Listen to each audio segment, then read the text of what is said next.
अगर आप सीए के स्टूडेंट हैं या बीएस अकाउंटिंग एंड फाइनेंस का बैकग्राउंड रखते हैं तो आपने एक दफा ये जरूर सोचा होगा कि फ्रीलांसिंग करते हैं तो पैसे ही पैसा आएगा। आपने प्रोफाइल बना ली, आपने अपनी सर्टिफिकेशंस ऐड कर ली और उसके बाद आप प्रपोजल्स भेज रहे हैं, लेकिन कोई ऑर्डर नहीं आ रहा, कोई रिस्पॉन्स नहीं आ रहा। मेरे भाई, ये आपकी क्वालिफिकेशन में मसला नहीं है, ये एक मार्केट शिफ्ट है जिसको आपको समझना पड़ेगा। क्योंकि अगर आपने इस मार्केट शिफ्ट को ना समझा तो आप फ्रीलांसिंग की दुनिया में कुछ भी नहीं कर सकते। सो आज इस वीडियो में हम नंबर से समझेंगे कि अकाउंटेंट्स के लिए फ्रीलांसिंग में क्या चेंज आ रही है और अगर आप फ्रीलांसिंग को लेकर सीरियस हैं तो आपको क्या करना चाहिए।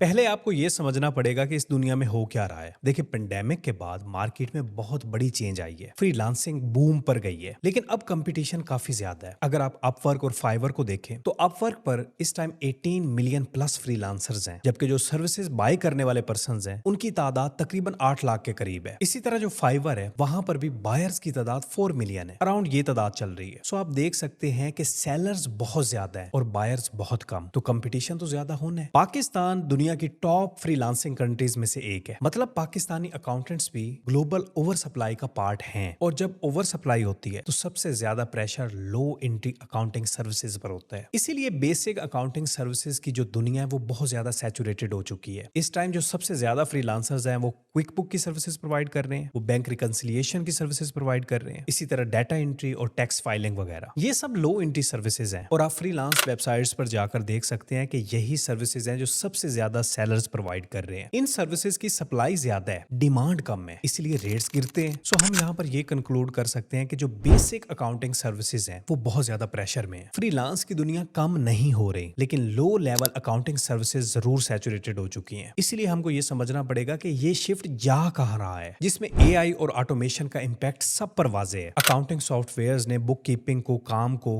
बहुत ज्यादा ऑटोमेट कर दिया है। क्विक बुक्स, ज़ोहो, ज़ेरो, सेज, टैली, ऐसे अकाउंटिंग सर्विसेज में आपने बस डाटा एंटर करना है, लो जी आपकी बुक कीपिंग रेडी है। यही सॉफ्टवेयर्स आपको इनवॉइस भी निकाल कर देते हैं। दुनिया की टॉप ऑर्गेनाइजेशंस यही कह रही हैं कि एआई ने आकर व्हाइट कॉलर जॉब्स को बहुत ज्यादा इंपैक्ट किया है। जैसा कि मैंने आपको बताया कि अकाउंटिंग सॉफ्टवेयर्स को देख लें जो इन्होंने बुक कीपिंग के साथ किया है। अच्छा, यहाँ पर यह बात भी आपको समझना होगी कि इंपैक्ट का मतलब ये नहीं होता कि वो आपको रिप्लेस कर रहे हैं, इसका मतलब है कि वो आपको ट्रांसफॉर्म कर रहे हैं। रेपिटेटिव डाटा एंट्री तो ऑलरेडी खत्म हो चुकी है मार्केट से, लेकिन फाइनेंशियल एनालिसिस की मार्केट में कभी भी डिमांड खत्म नहीं हो सकती और यहीं से शिफ्ट स्टार्ट होती है। अब क्लाइंट्स आपको डाटा एंट्री के लिए सिर्फ नहीं हायर करते। स्मॉल मीडियम एंटिटीज का अब कंसर्न सिर्फ डाटा एंट्री तक नहीं रहा, उनके अब सवाल ये होते हैं कि मेरा ग्रॉस मार्जिन ट्रेंड क्या कह रहा है, क्या मेरा कैश फ्लो नेक्स्ट 6 मंथ्स के लिए सेफ है, क्या कॉस्ट स्ट्रक्चर को मजीद ऑप्टिमाइज किया जा सकता है, वर्किंग कैपिटल कहां पर ब्लॉक हो रहा है और टैक्स प्रैक्टिस को कैसे लीगली बेहतर किया जा सकता है। सो आप यहाँ पर क्लियरली देख सकते हैं कि क्लाइंट को अब profit and loss, cash flow and balance sheet सिर्फ नहीं चाहिए, क्लाइंट को अब फाइनेंशियल डायरेक्शन भी चाहिए। मतलब साफ है कि क्लाइंट को अब सिर्फ ऑपरेटर नहीं चाहिए बल्कि एडवाइजर भी चाहिए। आपको फाइनेंशियल एनालिसिस आना चाहिए,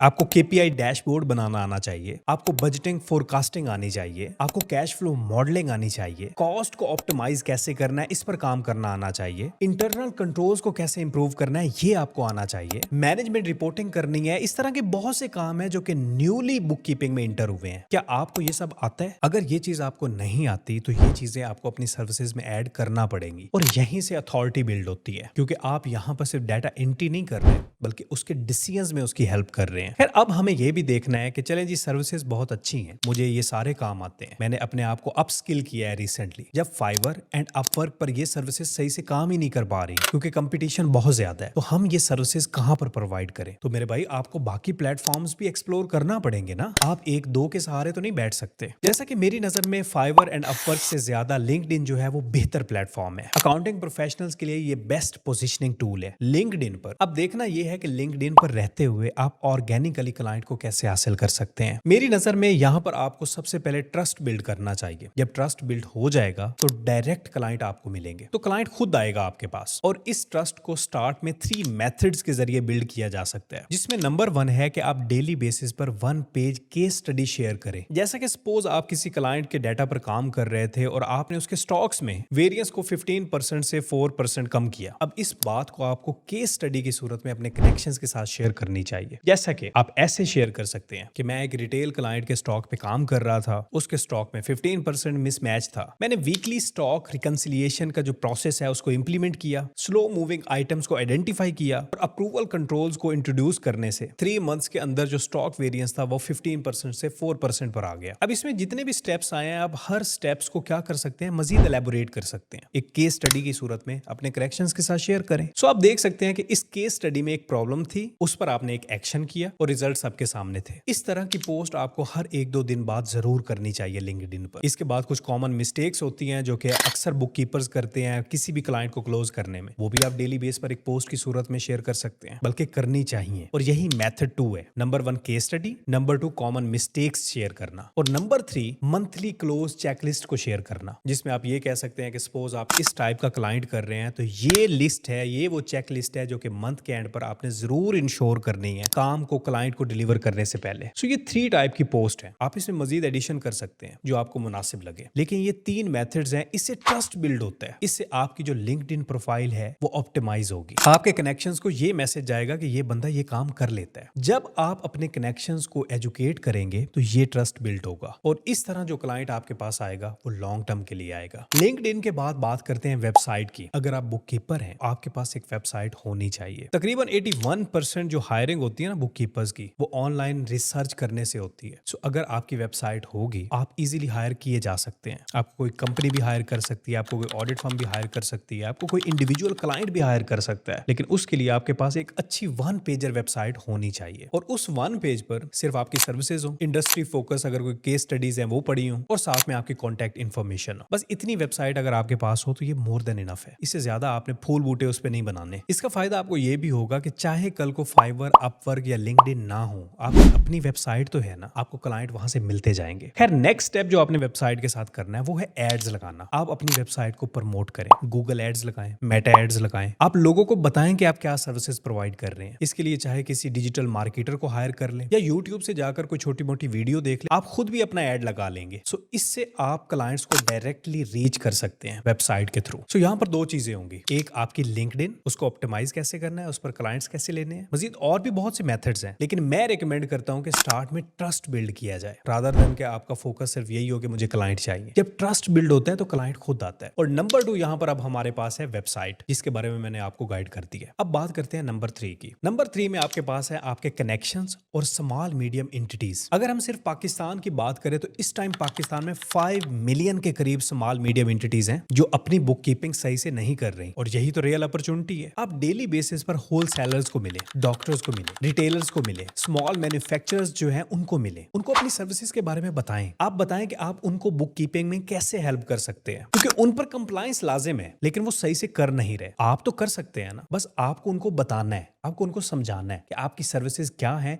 और आप उनको कैसे हेल्प आउट कर सकते हैं। इसके बारे में मैं अक्सर कहता हूं कि अगर आप ये काम 3 साल मुसलसल कर लें, कि आप डेली सिर्फ कोई नंबर डिसाइड कर लें कि मैंने एक रिटेलर से मिलना है, डेली किसी एक पर्सन से मिलना है, या वीकली किसी 4 पर्सन से मिलना है जिसको मैंने अपनी सर्विसेज के बारे में बताना है, शॉप्स पे जाना है, मुझे होलसेलर्स के पास जाना है, मुझे डिफरेंट पर्सन के पास जाना है जिनको बुक कीपिंग की जरूरत है। लेकिन हमारा मसला ये है कि हमारी बीच में आ जाती है मैं। जब ये मैं आती है ना तो हम काम नहीं कर पाते। आपको इस मैं को मारना पड़ेगा। अगर आज के दौर में आपको काम चाहिए तो आपको ये कहना छोड़ना होगा कि यार मैं कैसे जाऊं उसके पास। मेरे भाई, आपको जाना पड़ेगा क्योंकि आपको काम की जरूरत है। आपको अपनी मैं मारनी पड़ेगी, आपको थोड़ा नीचे आना पड़ेगा, उस लेवल पर आना पड़ेगा जहां पर आपके क्लाइंट्स हैं। ठीक है, तो ये है तीसरा मेथड, और मेरे मुताबिक ये 3 मेथड अगर आप कर लें तो 3 महीने में आपके पास बहुत अच्छे सारे क्लाइंट्स आ जाने हैं। लिंक्डइन भी आप अच्छे से यूज कर रहे होंगे, वेबसाइट से भी क्लाइंट आ रहे होंगे अगर वो वेबसाइट एड्स के साथ चल रही है तो। और नंबर 3 तो मेरा फेवरेट है, क्योंकि यहाँ पर आपने डायरेक्टली मिलना है, मैं मार कर मिलना है उनसे। ठीक है, बाकी अल्लाह बेहतर मदद फरमाने वाला है। सो आपको यहाँ पर एक्सेप्ट करना पड़ेगा कि बुक कीपिंग डेड नहीं हुई, एक मार्केट शिफ्ट है जिसको हमें अपनी मैं मार कर एक्सेप्ट करना है। और आपको ये भी एक्सेप्ट करना है कि जितनी भी इंटी लेवल की जॉब्स हैं वो सैचुरेट हो चुकी हैं। आपको अपने आप को अप स्किल्स करना होगा। अब यहाँ पर बहुत से लोग ये पूछते हैं कि भाई हम कौन से स्किल्स के साथ अप स्किल खुद को करें। तो मैं अक्सर अपनी वीडियोस में भी बताता हूँ कि आपको डाटा एनालिसिस विद एक्सेल आना चाहिए, आपको preparation of financial financial statement आनी चाहिए, आपको ऑडिट ऑफ फाइनेंशियल स्टेटमेंट्स आनी चाहिए, क्योंकि आपने हेल्प करनी है क्लाइंट को उसके